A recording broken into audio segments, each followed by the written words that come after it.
What is going on, everybody? So I am back today to talk about another 2022 release, and this is kind of a weird one that I'm discussing today because it's not really a full-length movie.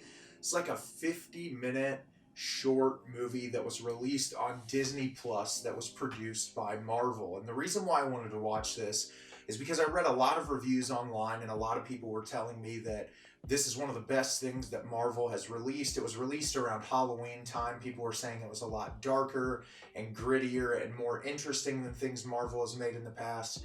And so I thought I would talk about it today, and that is the Michael Giacchino directed Werewolf by Night.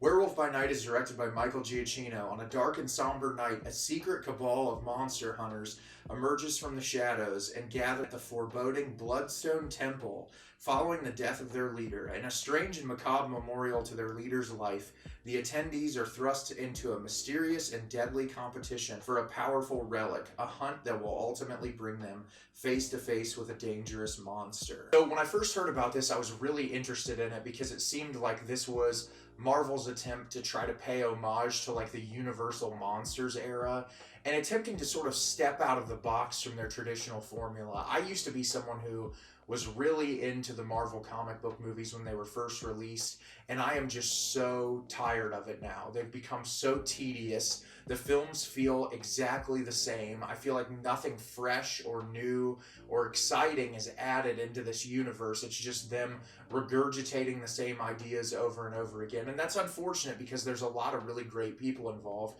I've just lost interest. And so with this, I was really looking forward to watching this, and I would say that it succeeds on a few levels, but mostly it's still really formulaic. And that's unfortunate because I feel like this had a lot of potential, and a lot of it has to do with I feel like Marvel didn't even have the faith in this to make it a full-length feature film. And it feels so inconsistent as far as like storyline beats. It's just like you're introduced to these characters that are going on this hunt. Everything happens really quickly. The third act is incredibly anticlimactic, and it just left me disappointed because I wanted more out of this. I will say, stylistically speaking, I really like the way this was shot. I think black and white really adds to this. I like the throw-in of the color red. I think that that really just adds a little bit more to the overall feel of it. It makes it feel very otherworldly and old-timey. I will say the cheapo fake filter thrown over the lens to make it look like it was shot on film has been done so many times now that it just irritates me at this point. Like, Marvel, you've got the money. If you want it to be shot on 16 millimeter, have the director shoot it on 16 millimeter. And that was disappointing because like it just felt really overblown, and like it didn't the way the dialogue is delivered and the way that the characters interact don't feel like something out of that Universal era anyway. It doesn't feel theatrical enough. It still feels very stereotypical Disney Marvel dialogue. I will say Gael Garcia Bernal does give a really great performance in this, as I feel like he gives a great performance in everything that he does. He's really charismatic, he's funny, he's entertaining, and I think that he does do really well with what he is given. Everyone else in this is kind of throwaway. Most of the characters aren't all that interesting. It does get a little bit darker, which I appreciated. I liked that there was like body parts getting chopped off. It was a little bloodier than what we're used to seeing from Marvel, which I really did appreciate. And I really liked the creature designs in this, especially the one creature that they're hunting at the beginning of the film, very Lovecraftian looking.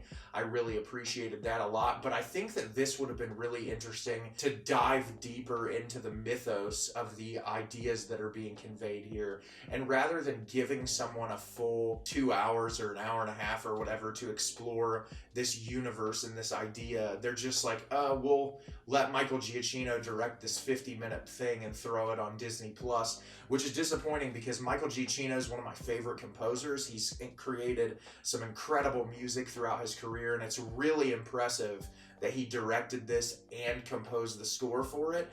And there are some really great looking shots in this movie that feel so much different than what we're used to with Marvel. You can tell the intentionality of where the camera is placed is definitely a big part of this comparatively to Marvel, where it's just a ton of wide shots of characters having action sequences. I can't think of a single shot in a Marvel movie other than like more artistic feeling Marvel films like Logan. I can't really think of like any real intentionality with the camera. And so this had some really great shots. I just think that it doesn't really get enough time to breathe.